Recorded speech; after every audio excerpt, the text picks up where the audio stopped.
Very welcome to the economics of prelim series 2025. तो यहां पर in the prelim series of 2025 you have to understand economic dualism एक शब्द आया है. What is economic dualism? Economic dualism is a concept which says कि भी India के दो पार्ट है. Okay, so one is a growing India, यानी जहां जीडीपी ग्रो कर रहा है, the growth, and then the other India is which is stagnating income. Okay, so normally ये जो आपका फॉर्मल सेक्टर है, may be 10% of the economy, this is informal sector 90% of the economy. तो economic dualism में एक तरफ से GDP हमारी बढ़ रही है and we are projected to be third largest economy in the world in the coming few years. अगले 5 to 6 years में the GDP will increase. The number of people who have move out of poverty is highest. अच्छा, ये भी interesting बात है कि जो अभी रिसेंट गवर्नमेंट का डेटा आया है, almost 25 crore people were lifted out of poverty, यानी पॉवर्टी से बाहर निकल आए हैं. एंड स्टॉक मार्केट भी ऑपरेट ऊपर कर रहा था, अभी तो डाउन है. सो लास्ट ईयर का आर्टिकल में यही था that we have two India. One India is that doing very well, यानी एक ऐसा इंडिया है जो अच्छा कर रहा है. एंड पैसेंजर कार सेल आपका ऑल टाइम हाई था last year. Domestic air passengers का डिमांड बढ़ गया है. नंबर ऑफ डीमैट अकाउंट बढ़ गया है. दो अभी ये सारी चीजें थोड़ी सी स्टैग्नेट हो रखी हैं, but this is the reality. यानी last year we saw middle class, जो अपर मिडिल क्लास है या हायर इनकम साइड है, उनकी इकोनॉमिक ग्रोथ बढ़ रही थी, इनकम बढ़ रही थी. On the contrary we have another India, एक दूसरा इंडिया है जहां पर चैलेंजेस है. फॉर एग्जांपल इवन टुडे हम लोग प्रधानमंत्री गरीब कल्याण अन्न योजना के तहत we are giving free food for next 5 year to almost 81 crore beneficiaries. 81 crore beneficiaries को हम फ्री फूड दे रहे हैं. एंड इंडिया का पॉपुलेशन अभी 142 करोड़ है एंड 81% को हम फ्री फूड दे रहे हैं. That means almost 57% of population को हम फ्री फूड दे रहे हैं. यानी एक तरफ एक इंडिया है जो ग्रो कर रहा है, टैक्सेस बढ़ रहे हैं, जीडीपी ग्रोथ बढ़ रहा है, पैसेंजर कार सेल्स बढ़ रही है, markets are booming. Then we have India where we there is dependent on the food, free food. तो economic dualism is a coexistence of two or more economic system, यानी एक economic system जहां पर economy अच्छा कर रहा है, perform कर रहा है. You can also link with the K-shaped growth, यानी K-shaped growth. K-shaped मतलब one part doing well, other part doing less. Okay, so why do we need such huge number of population जिनको free food मिलना चाहिए? So definitely it is a question that we should be asking. दूसरा है highest demand for MNREGA. Now when we talk about rural economy, when we talk about informal economy, when we talk about economy which is based on agriculture, when we talk about economy जो skill based है, वहां पर आपको एक disparity नजर आएगा.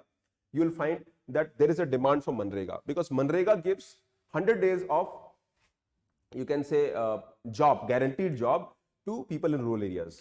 and यहाँ पर बहुत तेजी से डिमांड इसका बढ़ रहा है. and this गवर्नमेंट ने इसको लिमिट कर रखा है, but demand of MNREGA is there.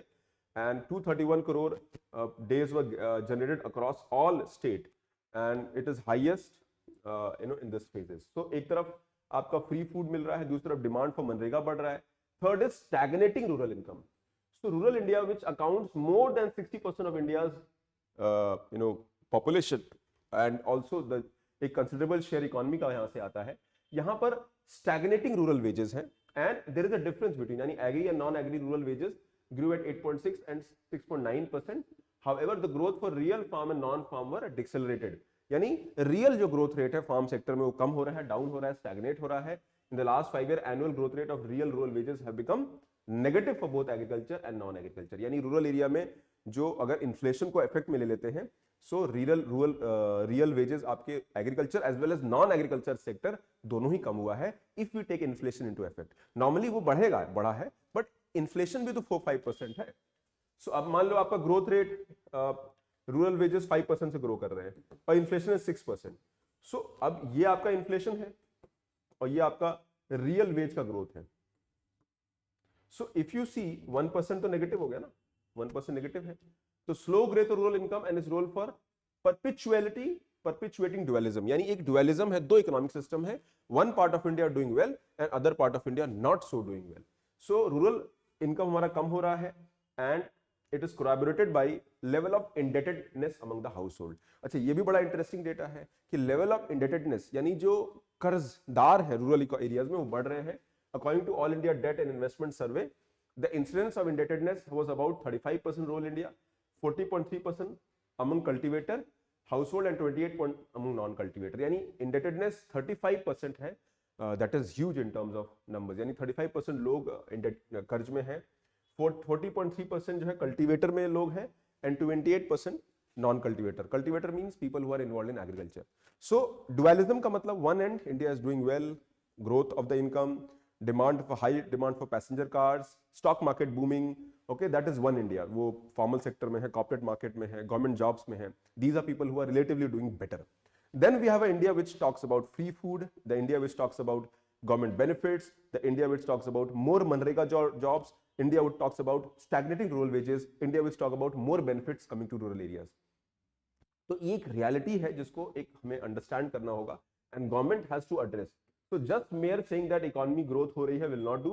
We have to find a way through which ये एरियाज को हमें एड्रेस करना है. Now coming to vision India, NITI Aayog की अगर बात करते हैं तो विकसित भारत क्या है. तो विकसित भारत का कॉन्सेप्ट तो यही है ना, विकसित भारत बाय 2047 हमें डेवलप करना है. तो विकसित भारत के बारे में नेक्स्ट वीडियो में बात करेंगे. अभी आप इतना ध्यान रखिए, इंडिया में इकोनॉमिक डुअलिज्म है और ये जो इकोनॉमिक डुअलिज्म है ये एक बहुत बड़ा चैलेंज है इकोनॉमी के लिए and we have to find a way in which this economic dualism might be addressed. Okay,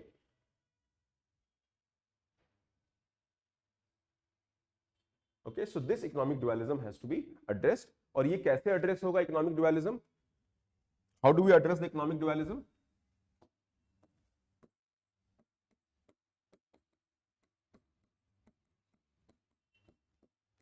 और इस इकोनॉमिक डुअलिज्म को हम लिंक कर सकते हैं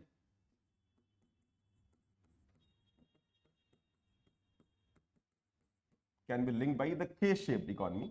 तो ये के शेप्ड है, इकोनॉमी आपका अच्छा परफॉर्म कर रही है, ठीक है. And then we have economy जो रिलेटिवली खराब परफॉर्म कर रही है एंड इकोनॉमी जो अच्छा परफॉर्म कर रही है, this is the part. Okay, so this is high demand, okay, you know corporate sector हो गया, अर्बन सेक्टर हो गया, सर्विस सेक्टर हो गया. And then we have the stagnating wages, जो ये वाला पार्ट है, रूरल वेजेस रियल फॉर्म में डिक्लाइन हो रहा है, मनरेगा का डिमांड बढ़ रहा है, फ्री फूड,